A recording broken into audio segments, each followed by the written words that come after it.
सूर्य नारायण भगवान की कथा। जय हो सूर्य नारायण भगवान। पूजा विधि। सर्व मनोकामना की पूर्ति हेतु रविवार का व्रत श्रेष्ठ है। इस व्रत की विधि इस प्रकार है। प्रातःकाल स्नान आदि करके निवृत्त होकर स्वस्थ वस्त्र धारण करें। शांत चित्त होकर परमात्मा का स्मरण करें। भोजन तथा फलाहार सूर्य के प्रकाश रहते ही कर लेना उचित है। यदि नहाकर रहने पर सूर्य छिप जाए तो दूसरे दिन सूर्य उदय होने पर अर्घ्य देने के बाद ही भोजन करें। व्रत के दिन नमकीन तेल युक्त भोजन कदापि न खाएं। इस व्रत को करने से मान सम्मान बढ़ता है तथा शत्रुओं का क्षय होता है। आँख की पीड़ा के अतिरिक्त अन्य सब पीड़ाएं दूर होती हैं। आइए कथा सुनाते हैं सूर्यदेव भगवान की। एक बुढ़िया थी। उसका नियम था प्रति रविवार को सवेरे सवेरे स्नान आदि करके गाय के गोबर से घर लीप कर भोजन तैयार कर भगवान को भोग लगाकर स्वयं भोजन करती थी। ऐसा व्रत करने से उसका घर अनेक प्रकार के धन दान से पूर्ण था। श्री हरि की कृपा से घर में किसी प्रकार का विघ्न या दुख नहीं था। सब प्रकार से घर में आनंद रहता था। इस तरह कुछ दिन बीत जाने पर उसकी एक पड़ोसन उसकी गाय का गोबर वह बुढ़िया लाया करती थी। विचार करने की यह वृद्धा सर्वदा मेरी गौ का गोबर ले जाती है, इसलिए अपनी गाय को घर के भीतर बांधने लगी। बुढ़िया को गोबर ना मिलने से रविवार के दिन अपने घर को ना लीप सकी, इसलिए उसने ना तो भोजन बनाया, ना ही भगवान को भोग लगाया, ना ही स्वयं भोजन किया। इस प्रकार उसने निहार कर व्रत किया। रात्रि हो गई, वह भूखी सो गई। रात्रि में भगवान ने उसे स्वप्न दिया और भोजन ना बनने का तथा भोग ना लगाने का कारण पूछा। वृद्धा ने गोबर ना मिलने का कारण सुनाया। भगवान ने कहा कि माता, हम तुम्हें ऐसी गौ माता देते हैं जिससे सभी इच्छाएं पूरी होती हैं, क्योंकि तुम हमेशा गाय के गोबर से घर लीप कर भोजन बनाकर मेरा भोग लगाकर खुद स्वयं भोजन करती थी। इससे मैं खुश होकर तुमको वरदान देता हूँ।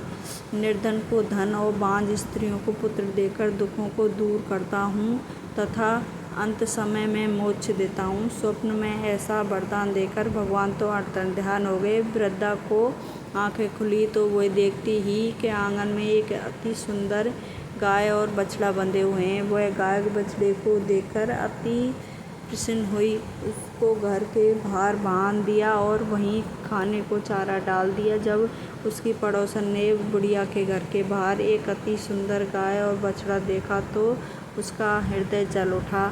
उसने देखा कि गाय ने सोने का गोबर किया है तो वह उस गाय के गोबर को ले गई और अपने गाय के गोबर उसकी जगह रख गई। वह नियम प्रति ऐसा ही करती रही। सीधे साधे बुढ़िया को उसकी खबर नहीं थी। स्वयं व्यापी ईश्वर ने सोचा कि चालाक पड़ोसन के कर्म से बुढ़िया ठगी जा रही है, तो ईश्वर ने संध्या के समय अपनी माया से बहुत जोर की आंधी चला दी। बुढ़िया ने अंधेरे के भय से गाय को अंदर बांध लिया। प्रातःकाल जब बुढ़िया ने देखा कि गाय ने सोने का गोबर दिया है तो उसके आश्चर्य की सीमा नहीं थी। वह प्रतिदिन गाय को घर के भीतर बांधने लगी। उधर पड़ोसन ने देखा कि बुढ़िया गाय को घर के भीतर बांधने लगी है तो उसको सोने का गोबर उठाने का दाव नहीं लगता, तो ईर्ष्या और ढाह से जल उठी। कुछ उपाय ना देख पड़ोसन ने उस देश के राजा को सभा जाकर, महाराज, मेरे पड़ोस में एक वृद्धा के पास ऐसी गाय है जो आप जैसे राजाओं के योग्य है। वह नित्य सोने का गोबर देती है। आप उस सोने से प्रजा का पालन करिए।